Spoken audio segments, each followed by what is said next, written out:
and makes Mount Hermon leap like a young bull. The voice of the Lord makes the lightning flash. His voice makes the desert shake.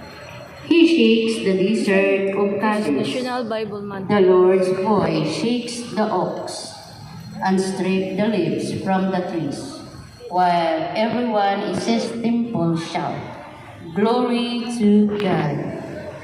The Lord rolls over the deep water. He rules as king forever. The Lord gives strength to his people and blesses them with peace. I praise you, Lord, because you have served me and kept my enemies from gloating over me. I cried to you for help, O Lord my God, and you heard me. You kept me from grief. I was on my way to the deep below, but you restored my life. Sing praise to the Lord, all his faithful people. Remember what the Holy One has done, and give him thanks. His anger lasts only a moment, his goodness for a lifetime. There's my flow in the night, but joy comes in the morning. I felt secure and said to myself, I will never be defeated. You were good to me, Lord. You protected me like a mountain fortress. But then you hid yourself from me, and I was afraid. I called to you, Lord. I begged for your help. What will you gain from my death? What profit from my going to the grave? Are the people able to praise you? Can they proclaim your unfailing goodness? Hear me, Lord, and be merciful. Help me, Lord. You have changed my sadness into a joyful dance. You have taken away my sorrow and surrounded me with joy. So I will not be silent. I will sing praise to you, Lord. You are my God. I will give you thanks forever.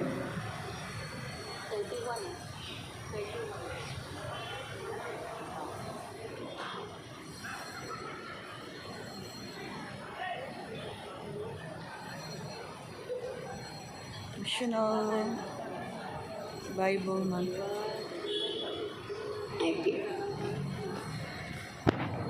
National Bible Month. I come to you, Lord, for protection.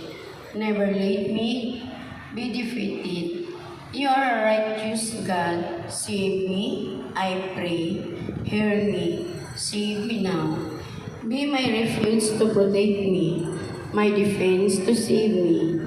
You are my refuge and defense. Guide me and lead me as you have promised.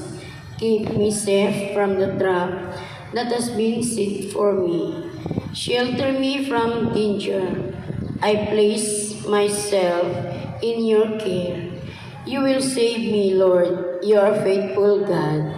You hate those who worship false gods, but I trust in you. I will be glad and rejoice because of your constant love. You see my suffering. You know my trouble. You have not let my enemies capture me. You have given me freedom to go where I wish. Be merciful to me, Lord, for I am in trouble. My eyes are tired from so much crying.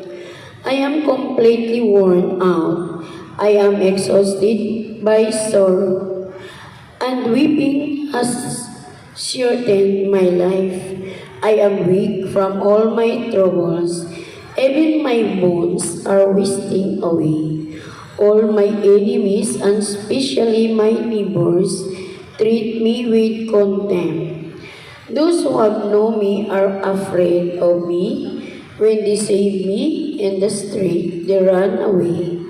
Everyone has forgotten me, as I know I worthy.